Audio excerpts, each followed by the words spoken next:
Belize, ang munting mangangaral, December 2. Mateo Kapitulo 24 versikulo 14. At ipangangaral ang ebanghelyong ito ng kaharian sa buong sanlibutan sa pagpapatotoo sa lahat ng mga bansa, at kung magkagayoy darating ang wakas. Si Jahil at ang kaibigan niyang si Joseph ay 8 taong gulang at nakatira sa bansang Belize sa Central America. Gustong-gusto ng mga lalaki na tumira doon dahil alam nila ang napakaraming lugar na mapupuntahan. Maaari silang lumangoy kasama ang mga isda sa karagatan. O maaari silang maglakad sa gubat upang makita ang mga hayop.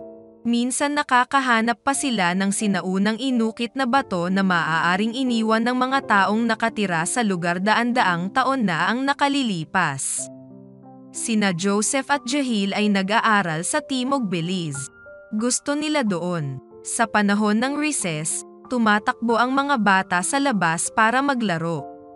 Ang mga lalaki ay nasisiyahan sa paglalaro ng mga marmol, at ang mga babae naman ay gusto ng jumping rope. Nag-aaral sila ng mga paksa tulad ng matematika, Ingles, Espanyol, kasaysayan, at Biblia. Mahilig mag-aral ng Biblia sina Jahil at Joseph. Napakaraming magagandang kwento sa Biblia. Mahilig din silang mangaral. Kung minsan ay hinihiling ng guro si Jahil na magbigay ng maikling sermon sa ibang mga estudyante sa oras ng pagsamba. Kapag nangangaral siya, palagi niyang pinapakanta si Joseph para sa klase. Si Joseph ay magaling kumanta. Medyo kinakabahan si Jahil kapag oras na para magsalita sa harap ng isang grupo, ngunit alam niyang tutulungan siya ng Diyos. Kaya, palagi siyang may mga dalang notes sa kanyang pagsermon.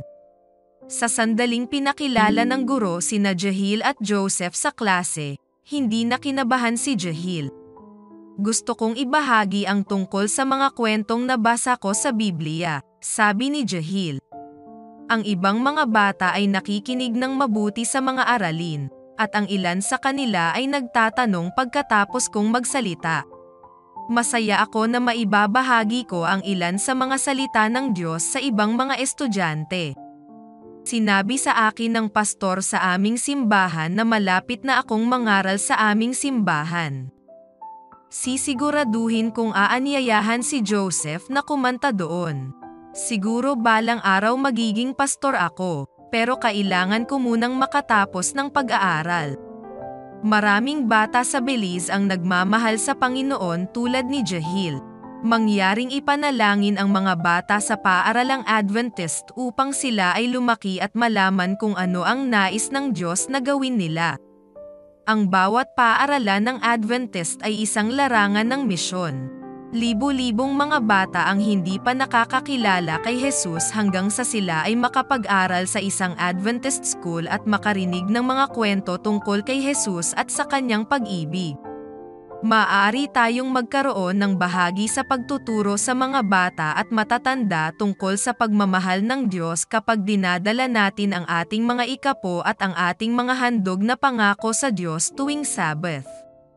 Tandaan natin na ang ating regular na mga handog na pangako, na ibinibigay sa Diyos bilang porsyento ng ating kita ay nakakatulong sa pagtatayo at pagpapanatili ng mga mission school sa mahigit 100 bansa.